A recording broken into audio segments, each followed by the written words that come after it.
You're listening to the Spark Radio Network, Internet radio like you've never heard before. Innovation, creativity, and imagination are all said to begin with a spark. So fasten your seatbelt and take the ride of your life and listen for the spark.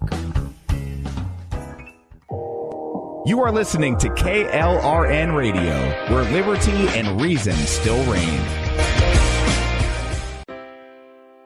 Most writers and radio show hosts know that to connect with your fans, you need to do more than just write books or record the latest podcasts. There are many different elements that go into forming an online platform, but there are also many hidden traps.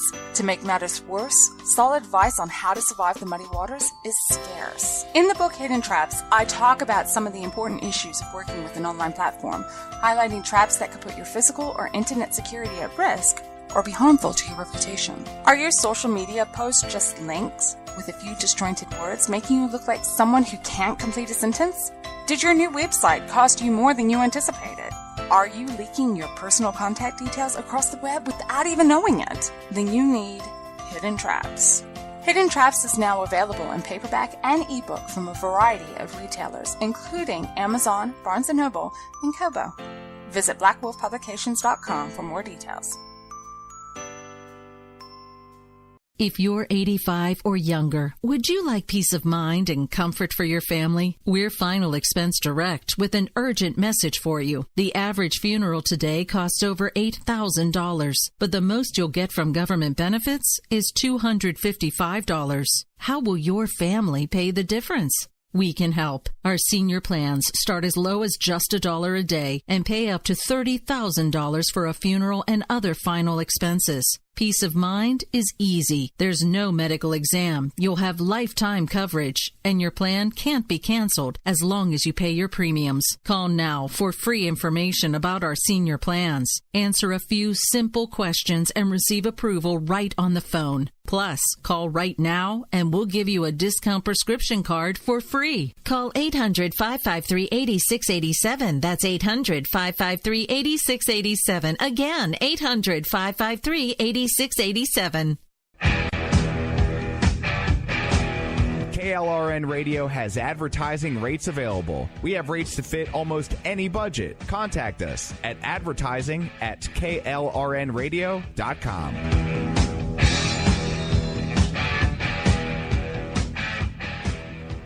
Attention business owners and independent contractors. This is a money-saving message from Tax Mediation Services. If your business owes $20,000 or more in taxes, we can help you today, right now. Listen, dealing with the IRS is no picnic. It's an intimidating and extremely stressful process, and you don't want to go it alone. Our attorneys know every law, every tax break, and every possible opportunity to help you resolve and reduce your tax debt. And if you owe more than $20,000, you may be at the top of their hit list. So don't take your tax debt lightly, because it will not go away on its own. The IRS can seize your bank accounts, your home, and even shut down your business. Call our tax experts today at 1-800-783-0810 and let us deal with the IRS while you focus on your business. That's 1-800-783-0810. Again, that's 800-783-0810. My son was in the Army back during Desert Storm, but even then he wanted an MBA. He looked at a dozen schools, but only one offered the online education and flexibility he needed while he was in a tent in Iraq, Grantham University. Turns out that Grantham's been delivering affordable, relevant college and advanced degrees for over 65 years. Heck, if they can deliver a quality education to a soldier in a tent overseas, think about the flexibility Grantham can offer you so you can earn your degree too. It doesn't matter how complicated or full your life is. If getting a degree is on your bucket list, you'll want to do what my son did. You'll want to call Grantham. Find out how easy it is to get started on your education so you can check that college degree off your bucket list. Call Grantham right now, 800-910-1370. That's 800-910-1370. Flexible, affordable, relevant. Call 800-910-1370. Sometimes riders feel lost, unsure why a passage may not be working. It's takes another set of eyes to help us nurture our writing into full maturity. At Black Wolf Editorial Services, we strive to enable writers to develop and grow, offering manuscript critiques and line edits through a mentoring editorial style.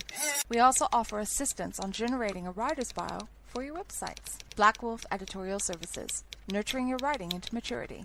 For a full list of services, visit blackwolfeditorial.com.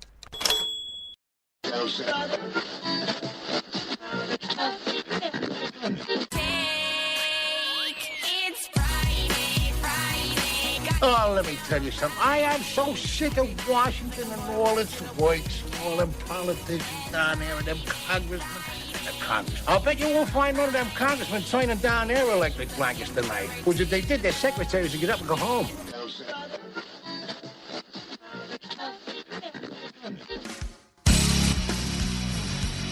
We gotta do something. Absolutely. You know what we gotta do? Toga party. Toga! Toga! Toga! Toga! Toga! Toga! Toga!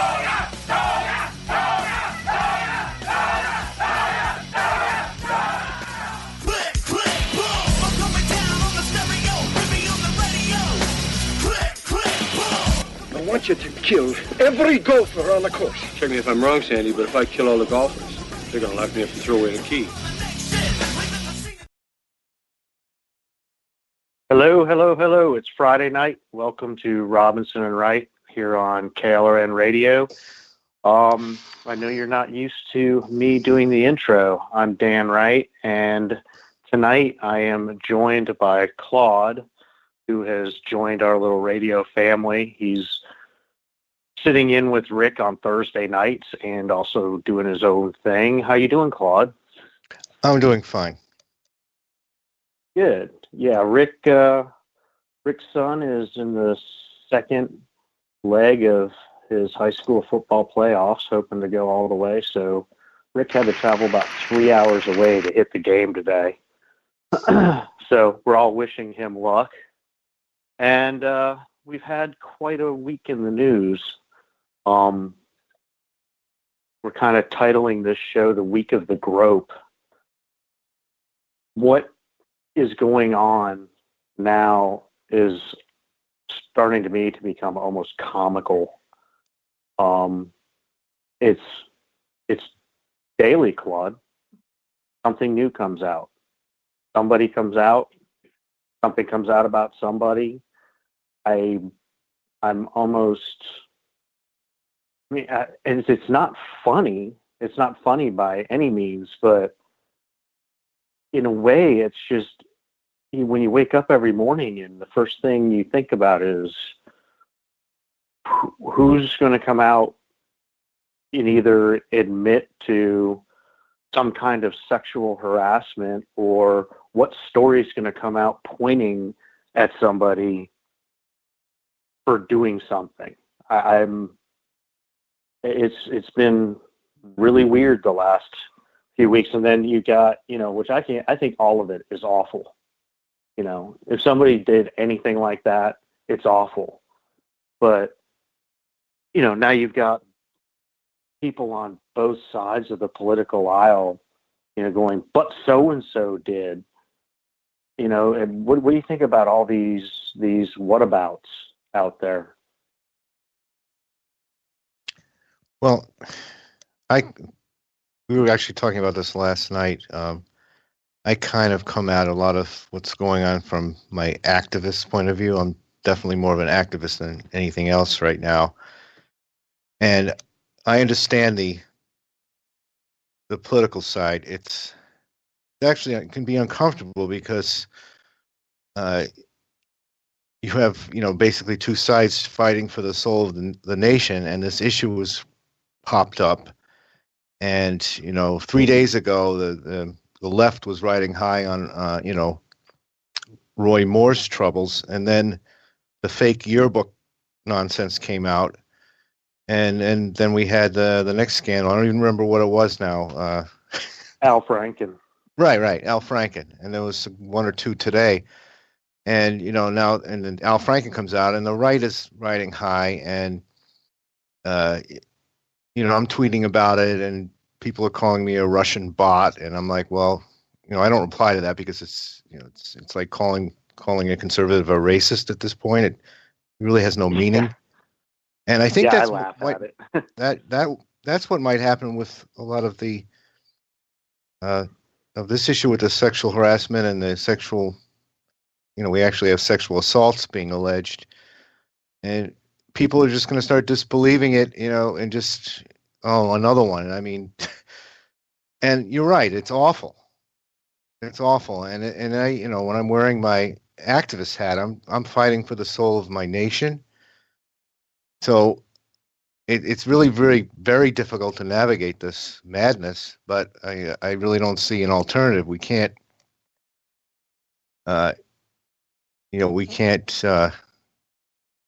we can't let this stop us from, sincere people can't let this stop us from doing what we think is best for the country.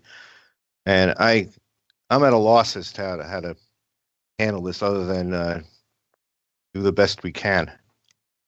Well, yeah, you're absolutely touched. I mean, I would have thought that something like this, to have all of this stuff start coming out of the woodwork, and today, I saw. I mean, and I saw the numbers. I mean that Congress literally has a tax-paid slush fund for paying these things off.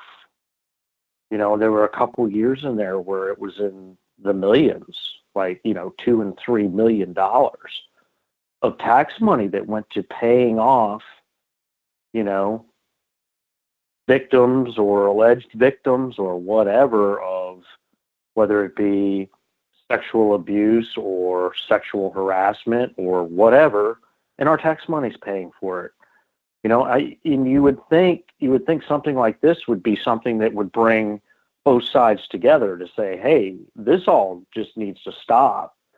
The good old boy protection up there on Capitol Hill, it all needs to stop. But, I even saw something posted today where they were yelling at Ryan for this slush fund. Well, it's been there for decades. Paul Ryan hasn't been in office for decades. It's not Paul Ryan. It's not either side. You can't just blame one side or the other. I mean, they have to, at least most of them have to know that's there. It's like a little bit of protection in case something happens. Why should we need a congressional slush fund for paying off, sexual abuse allegations? It boggles my mind. And like I said, you think it would be something that would bring both sides together to say, hey, this needs to stop, instead of pointing fingers at each other. Pointing fingers at each other does nothing with a situation like this, because it's happening on both sides of the aisle. Indeed. And I think that I guess we should interject humor just to cope with this madness. I would say that I guess that slush fund, if both parties have had, perpetrators of bad things, it's the one instance of any kind of bipartisanship. But on a more serious note, I think that the McConnell and Ryan and et cetera, they need to back off on what's going on in Alabama and let that settle itself by the people of that state. And, unless there's real solid evidence, I mean, a fake yearbook is not going to cut it. You can pile on as many accusers as you want. I read something else today that the mall that allegedly banned Roy Moore for coming because he was doing something with young women, the mall manager doesn't remember having banned anybody. So it's, given that situation down there, I think that the national needs to stay out of the state, and that'll work itself out. I predict that Moore's going to win because there's enough time and people are going to come to their senses and realize there's really not enough here to to say that he definitely did something, and then the people of the state, is a very red state, they're going to think, do I really want to put a Democrat in there with this doubt cloud hanging over this whole situation? And especially when Gloria Allred got involved, that should have been a signal to everybody. Well, wait a minute, what's going on here? Yeah. Oh, absolutely. I mean, she's going to jump on anything she can jump on, and it's most of the time. I mean, it's all she's, for lack of a better term, she is literally just a fame whore, is what she is. She has to have her name in the spotlight, and getting her involved just makes it more of a quagmire to me. And what you touched on too there with Roy Moore, I mean, it's either way you look at it, it's going to be the people that decide. I mean, and that's all there is to it. There's no charges against him, at least not right now. I mean, I don't think there's enough evidence out there to bring charges against him. And I'm not going to sit here and say that means he didn't do it either. I think it comes down to, like you said, it's the state of Alabama will decide whether they believe him or not. I have something interesting to add here. As far as bringing charges, I don't think anything could. I'm not a lawyer, so I'm just going to say what I'm thinking under those that disclaimer. But I think that the statute of limitations would prohibit certainly any criminal charges. I don't know Alabama law, but I don't think that's going to be happening. I don't know about civil court, but I do know something. That fiasco with the yearbook, it's possible that could land Allred in her own legal trouble in terms of her bar status. Matter of fact, I'm trying to line up an attorney to discuss this on next week's show with Rick, and I'm pretty sure I can get this guy and be a really interesting discussion to see what he has to say, because he's qualified to talk about it. That should be fascinating, and I'm hoping that information gets out there so people can see. I believe in people looking at things from the lens of the big picture, and that's just more information that the people in that state need to have. Did that attorney do anything unethical? And then, of course, we can get into this whole. I mean, she basically refuses to validate that yearbook was signed by Judge Moore. So, in other words, I called it this day or two ago. It was a prop. Think about that. Yeah. There's two things about it that are hinky. Number one is who gets their yearbook in December. What school issues their yearbooks in December? That's the first thing. The second thing is it's quite obvious. Now, it could be, I've heard people say, well, maybe the yearbook was left open and light hit that end of it. Whatever. It's two different colors of ink.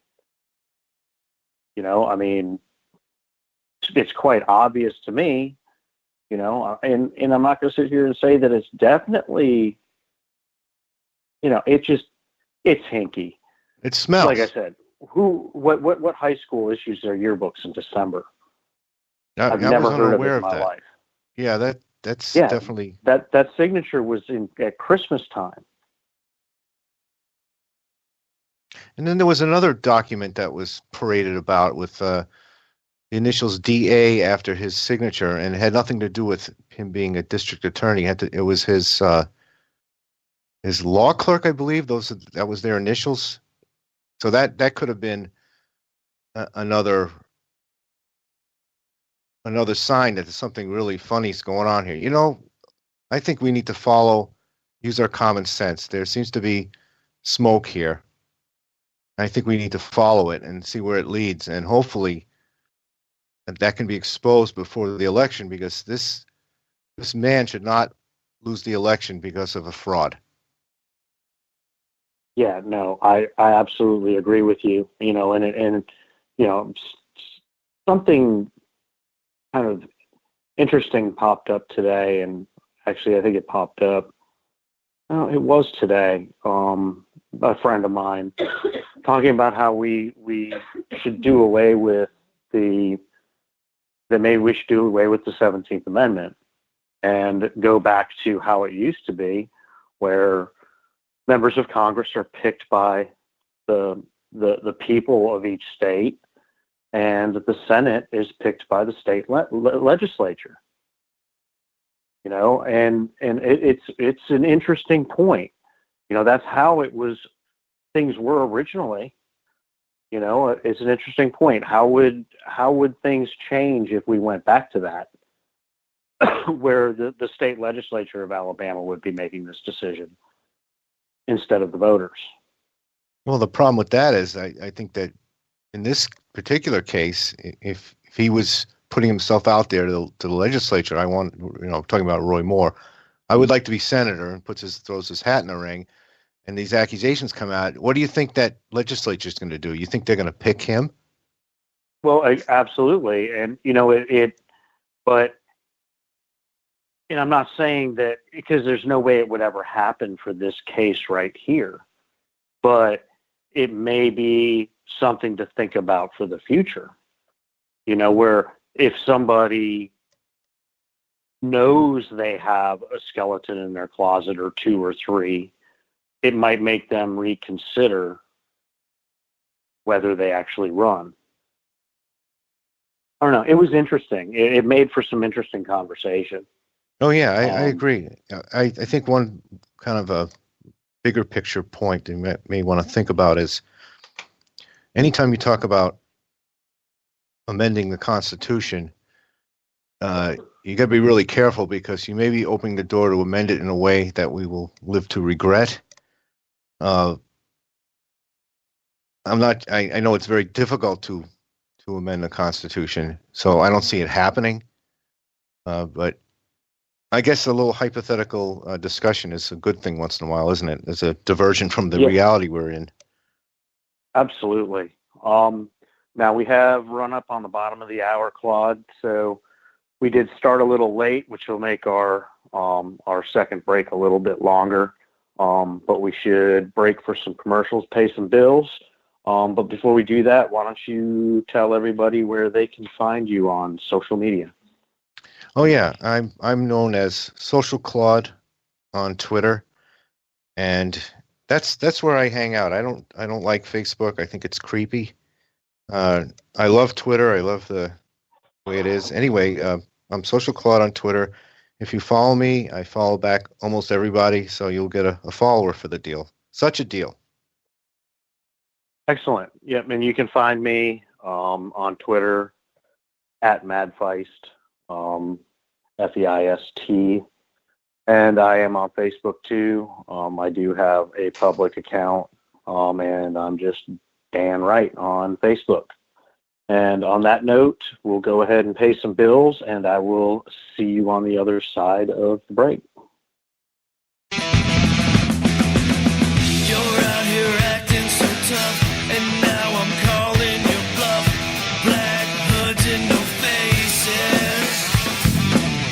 We'll take it out to the streets. That's where we can meet. You bring your sticks, I'll bring gauges. Just don't know what you've been asking for. This means war.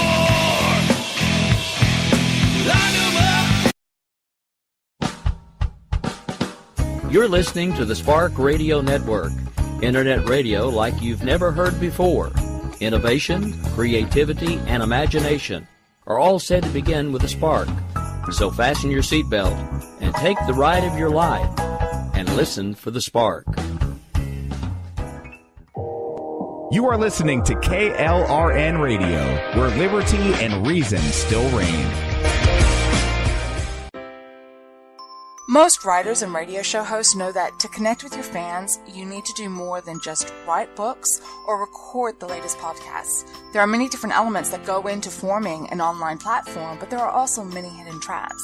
To make matters worse, solid advice on how to survive the muddy waters is scarce. In the book Hidden Traps, I talk about some of the important issues of working with an online platform, highlighting traps that could put your physical or internet security at risk or be harmful to your reputation. Are your social media posts just links with a few disjointed words, making you look like someone who can't complete a sentence?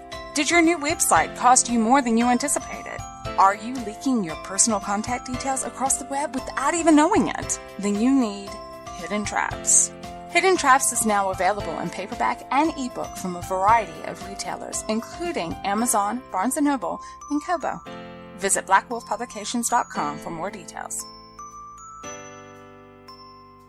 If you're 85 or younger, would you like peace of mind and comfort for your family? We're Final Expense Direct with an urgent message for you. The average funeral today costs over $8,000, but the most you'll get from government benefits is $255. How will your family pay the difference? We can help. Our senior plans start as low as just $1 a day and pay up to $30,000 for a funeral and other final expenses. Peace of mind is easy. There's no medical exam. You'll have lifetime coverage, and your plan can't be canceled as long as you pay your premiums. Call now for free information about our senior plans. Answer a few simple questions and receive approval right on the phone. Plus, call right now and we'll give you a discount prescription card for free. Call 800-553-8687. That's 800-553-8687. Again, 800-553-8687.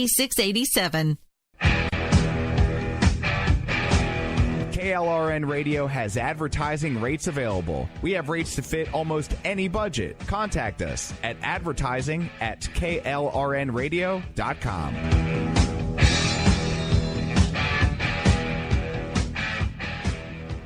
Attention business owners and independent contractors. This is a money-saving message from Tax Mediation Services. If your business owes $20,000 or more in taxes, we can help you today, right now. Listen, dealing with the IRS is no picnic. It's an intimidating and extremely stressful process, and you don't want to go it alone. Our attorneys know every law, every tax break, and every possible opportunity to help you resolve and reduce your tax debt. And if you owe more than $20,000, you may be at the top of their hit list. So don't take your tax debt lightly, because it will not go away on its own. The IRS can seize your bank accounts, your home, and even shut down your business. Call our tax experts today at 1-800-783-0810 and let us deal with the IRS while you focus on your business. That's 1-800-783-0810. Again, that's 800-783-0810. My son was in the Army back during Desert Storm,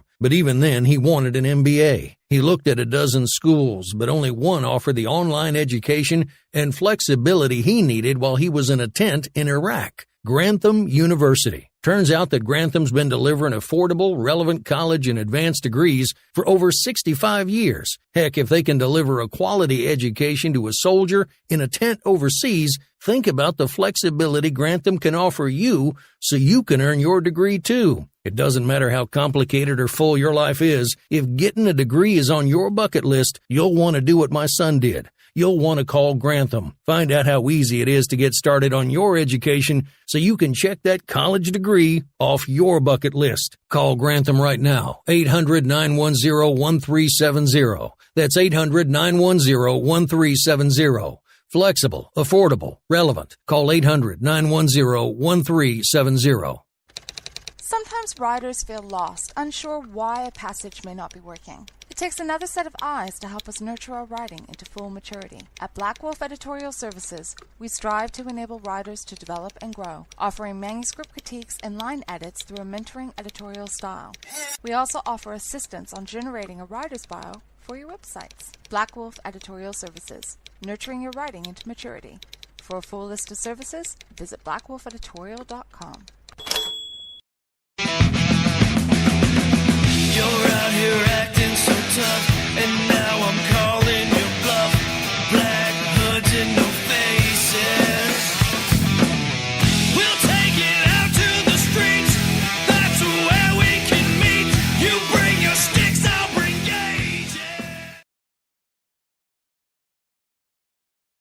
Welcome back, everybody. I'm Dan Wright, and I'm here with Claude.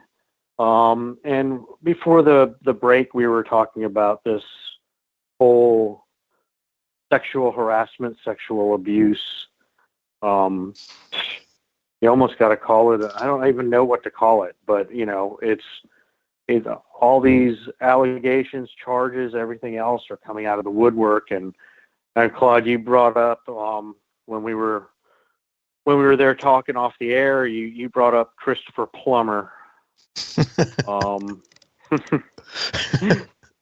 I explain that? Sure. Okay. Yeah, we definitely need a plumber. Okay, here's the deal with Christopher Plummer. And if the audience isn't unaware, when the allegations against Kevin Spacey came out, there was a film that he was in production that apparently he had filmed some scenes in. I'm not sure if they were completed or not, but what happened was the director decided to reshoot those scenes with Christopher Plummer. So after that, I decided, when something came out about somebody that was negative, especially related to the sexual assault and sexual harassment issue, I would, just to lighten things up, because this is really troubling stuff, I just decided, okay, I'll just turn these people into Christopher Plummer. So I have a nice, I got some great graphics software, and I removed Christopher Plummer's noggin from his body from some picture, and the latest Christopher Plummer is Lena Dunham is now Christopher Plummer. She made some ridiculous comments today defending what looks like a very credible sexual abuse allegation with the police report and a lie detector, etc. And she came out and defended the alleged perpetrator. And I think the first person I turned to Christopher Plummer, and I got over 1,000 retweets, which is a lot for me. I have under 10,000 followers. I did George Takei because he had an allegation against him. And when that allegation came out, it was one allegation, and who knows about that? But people started digging around. They turned up. He did this Howard Stern interview, and with some really gross behavior, and he basically, to me, sounded like he admitted, groping somebody when they didn't want to, have sex with him, basically. So anyway, he became Christopher Plummer. So that's kind of the running joke on my Twitter account. That's pretty good, and I have seen it. So I'm glad you brought it up. It's what everything here boils down to, again, and we touched on it before we went to break, is I think what really it really bothers me that it's not bringing both sides together more. It just, it's all about whataboutisms now. One side's doing all the whataboutisms about the other side, then something comes out on that side, and then it's all whataboutisms about that side. And, why don't we all just cut it out and figure out it? It's a bad thing. It's just a bad thing. And it doesn't matter whether you're a progressive or a conservative or a Democrat or a Republican or a libertarian or whatever you are. It's a bad thing. And we should all be just saying it's a bad thing, no matter what political persuasion the person that commits it is from. It's just a bad thing. I just, I don't know how we aren't at that point with it. All I see, again, like I said, is all whataboutisms. What about what this guy did? Exactly. I agree with you. I think that this might be a good opportunity, at least for a moment in our discussion. Why do we have so many people? Forget about the politics, which is what you're telling me, and I agree. Why do we have so many people taking advantage of so many other people? And I need to point out something that gets lost in this. Sexual harassment, sexual abuse, it's not just males doing to females. It's females doing to males, females doing to females, males to males, adults to children, et cetera, et cetera. This is a very serious issue. And when you were talking, I'm jotting down some notes, and one word that came to mind is faith. Our country has moved so far away from faith that people don't feel any sense that their actions have repercussions. They figure, well, if I can't get arrested and nobody sees it, well, what's the harm? And I can deny it, if there's no evidence. And they're not thinking. This is the way I think. I think that my actions and everyone's actions reverberate throughout reality, and there is some people call it karma, but there is something that's going to come back at you when you do something you shouldn't. So it keeps, and I'm kind of generically spiritual, and I think that we really need to start looking at how do we get people to move back into having some kind of sense of a bigger picture of faith. It doesn't have to be God. It could be the universe and karma. I don't care how you label it. We need something to ground people in so they're going to think twice before they do something, regardless of the fact of whether or not they get caught. That seems to be the only thing people care about, most people. Oh, am I going to get caught? That's probably what Al Franken thought. Oh, I'm not going to get caught. I'm just a comedian. And he obviously didn't care about that photo. He let somebody take that photo of him. But I don't know if this man has any faith, but I doubt it. Oh, I seriously doubt it too. And yeah, you're right. It's it causes a lack of a moral foothold or compass is what it does. Accountability is a good word. Yep, that is a good word. And you're right. This country has lost that. I think that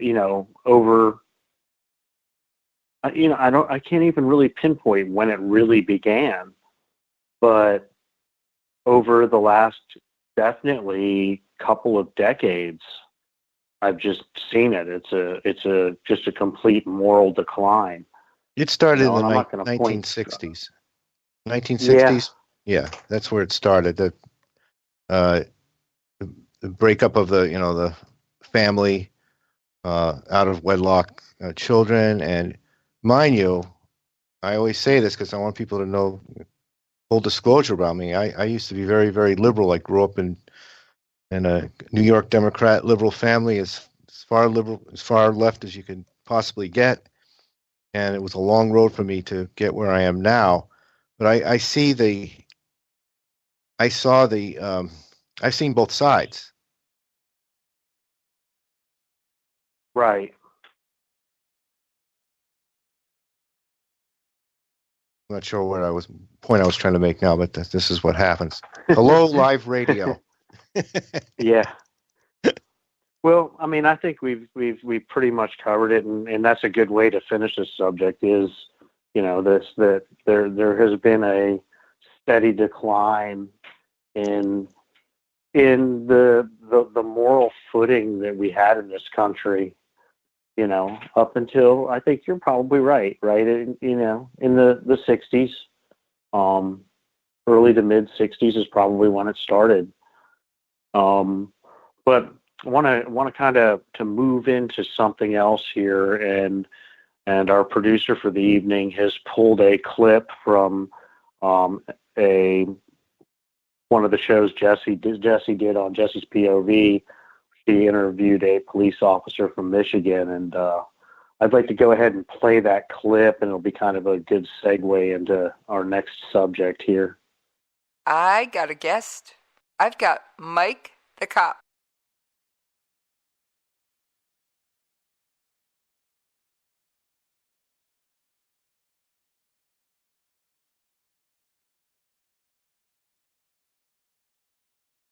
I got a guest.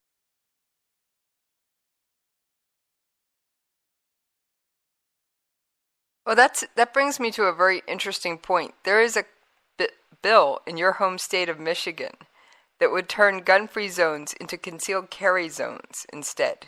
And I can understand why open carry in a school could be bad. It could freak out some of the administration, some of the students, etc. But yeah, it could, but I think it only now because of the way that's been perceived up to this point. You know what I'm saying? Like the way that people have been educated or understand it. Now I could see that kids would look and think, oh no, are we being attacked, right? Because we're sort of like fed this idea that school attacks happen every day in this country or something like that. So, to that point, I think the way that we've been sort of influenced or indoctrinated culturally, that could be a problem, but I sure hope that at least we can conceal carry. Well, I have to admit, I probably shouldn't admit to breaking the law to a cop, but since you're in a different state than I am, I'm going to go out on a limb. Those gun-free zones signs at the mall, if I'm already carrying, I don't stop and disarm. I just keep going, because if it's properly concealed, unless you search me, you're not going to know I have it. Oh, exactly. And yeah, I obviously get I would assume it's the same in every state, because there's a reciprocity for law enforcement in every state, but I just carry everywhere. I mean, there are no gun-free zones for cops, so.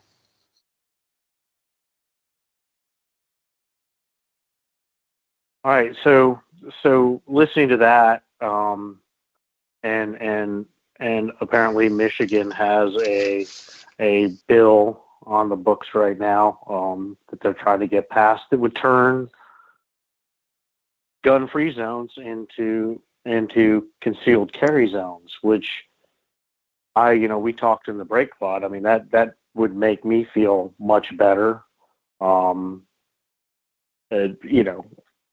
Knowing that I could legally carry myself, but also knowing that other citizens that are trained are legally carrying. And when I say trained, I mean trained. I mean, what some people don't seem to understand is when you get your concealed carry permit, at least in the majority of states, it's a fairly lengthy class. I mean, it's about an 8-hour class here in North Carolina, and then range time, and you either pass the training or you don't, and you don't get your concealed carry permit. And the reason I wanted to touch on this is because of especially the latest mass shooting. I mean, the mass shooting thing. It's a mass shooting. It was terrible, but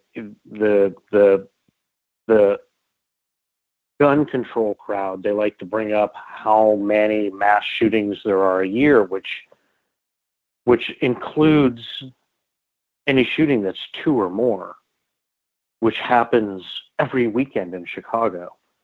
So those stats are going in there. And I'm watching people now. I even saw people yesterday saying that they really think what they should do is really just completely ban hunting and everything. And these people literally want a confiscation program. They think they can get that. They're really pushing for it to completely repeal the Second Amendment and have a confiscation program. And what I say is, if you make all firearms illegal, who is going to tell the criminals that already have illegal firearms that firearms are now illegal and take them from them? And it's like they don't think things through. It's they blame the NRA. Every time there's a mass shooting, they blame the NRA. Well, not one of these mass shooters, whether it be Texas or Vegas or Orlando or San Bernardino or Fort Hood, not one of them was an NRA member.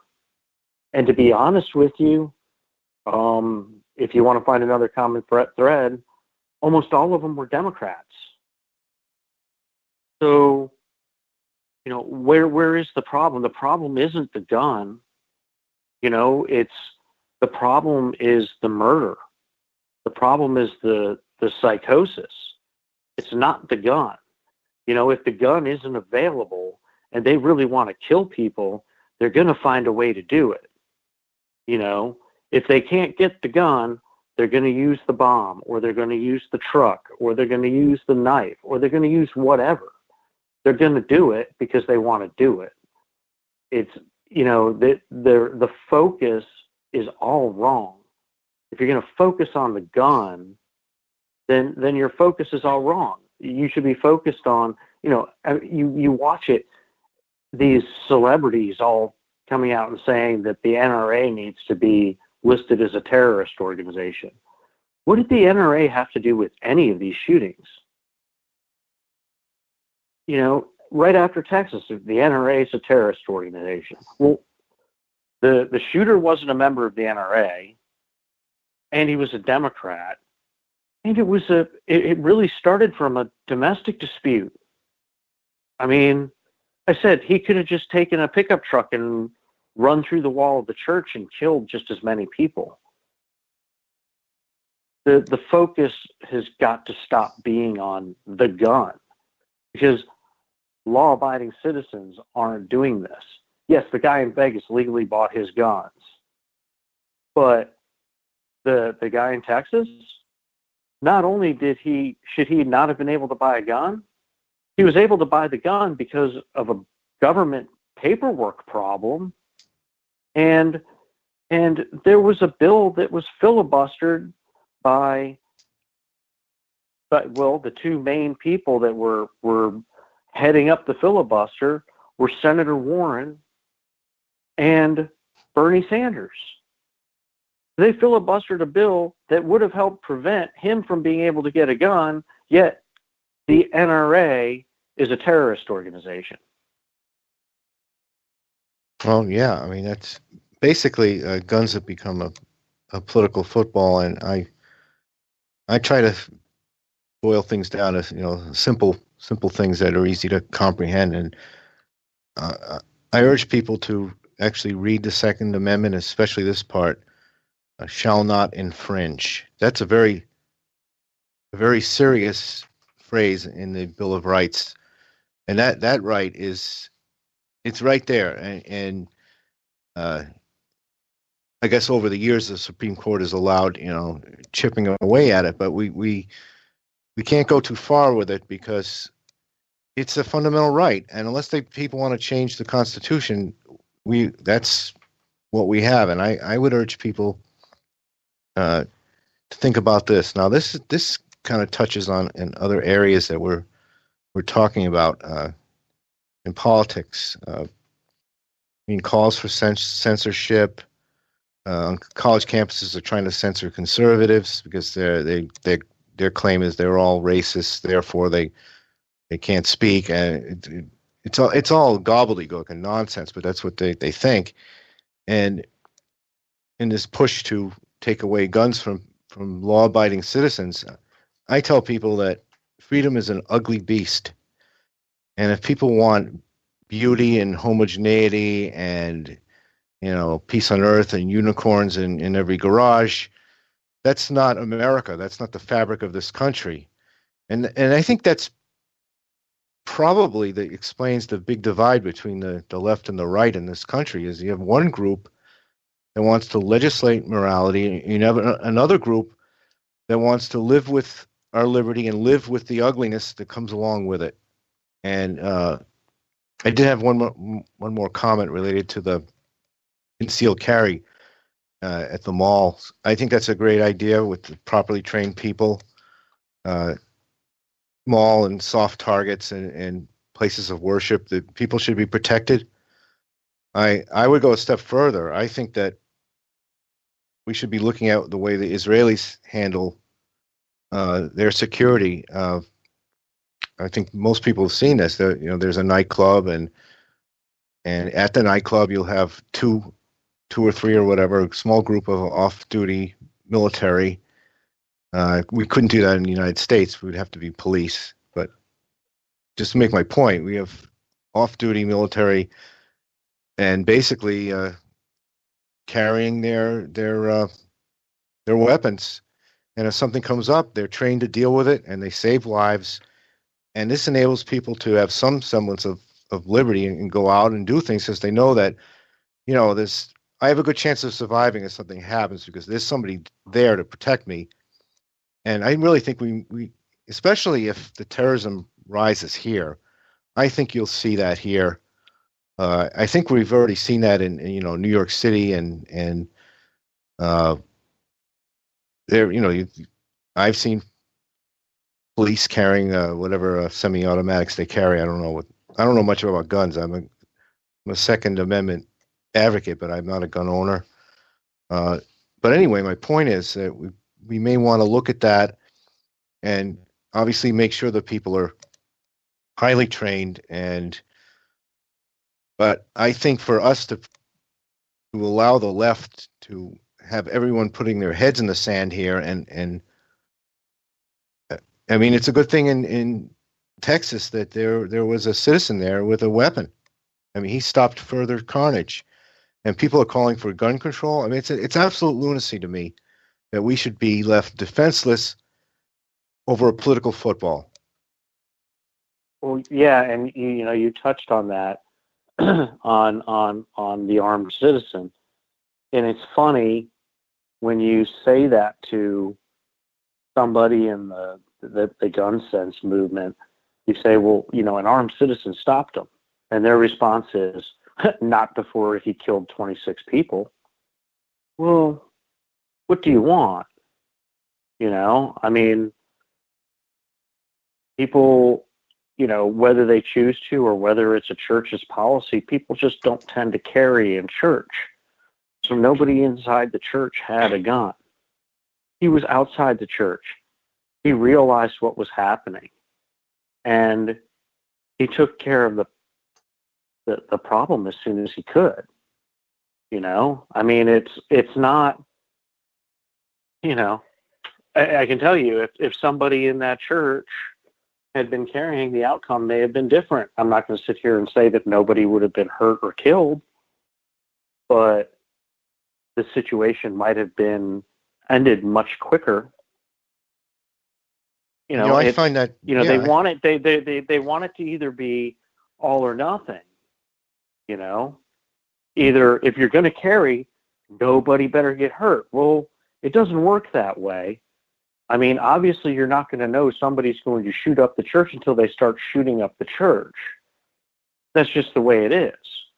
And something else you touched on with Israel is the other thing in Israel. If you've ever noticed, with everything Israel deals with, and with all of the terror that they have there, have you ever noticed that you rarely hear about anything happening in a school?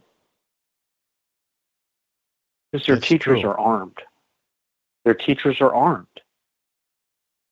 Their schools do not get attacked. You brought up something, when you say... Yeah, go ahead. Okay, I was just thinking No, go ahead, Claude. Okay, I was just thinking about what you brought up about the gun sense people saying, well, if that 26 people were killed or whatever it was, and sorry, I forget the number, but it's really a nonsense argument. It's a relativism argument, and I find the left does that a lot. They won't.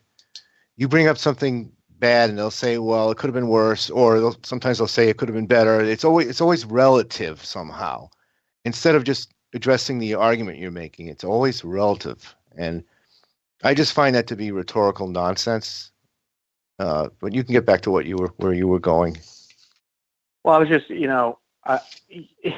and we touched on it a little bit, but I mean, in schools with these school shootings that have happened here, whether it be a college campus or whether it be, an elementary or a high school, I can't guarantee you that nobody would get hurt or killed, but I can guarantee you that it wouldn't be as extensive if there were teachers in those schools caring.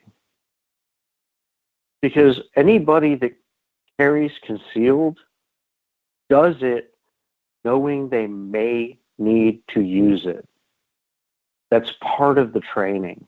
That's why you're trained. It's and there's rules. It's a responsibility thing too.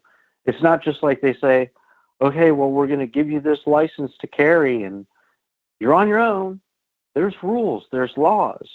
There's a law, and I believe the bill just passed to change the law, but there's a law here in North Carolina that if you have your concealed carry permit and you pull up to your own house and say you notice your door's ajar, you are supposed to sit in your car and call the police. You are not allowed to go into your house and investigate. And if you do go into your house and investigate, and there is an intruder, and you shoot that intruder, you are at great risk of losing your concealed carry permit. Now, of course, you could always tell the story of I did not know anybody was in my house, but that is still the law.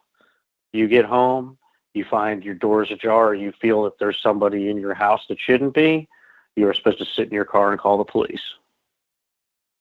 I think you're right about that. It's how are they supposed to be able to verify what you knew or you didn't know? I think that raises a lot of troubling possibilities, and where people are going to have to, take out a second mortgage to pay for an attorney to defend themselves when all they did was defend their home from an intruder. I'd have to think about that, but on the surface, it seems like a ridiculous law. Well, yeah, and that I saw another thing that Moms Demand and every town and the gun sense people were going after. The NRA actually offers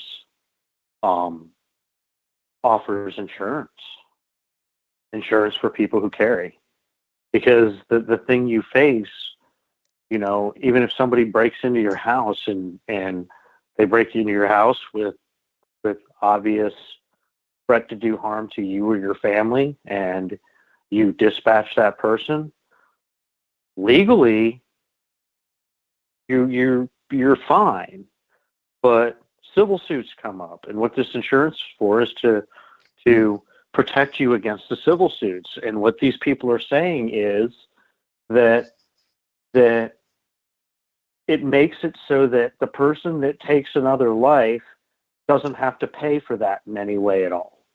So they're basically saying that even if you are legally within your rights, you should have to compensate the family or loved ones or whatever of the person you shoot. That's incredible. I'm actually glad they're offering that insurance if that's the reality people are facing. Here's another reality to throw in the mix. The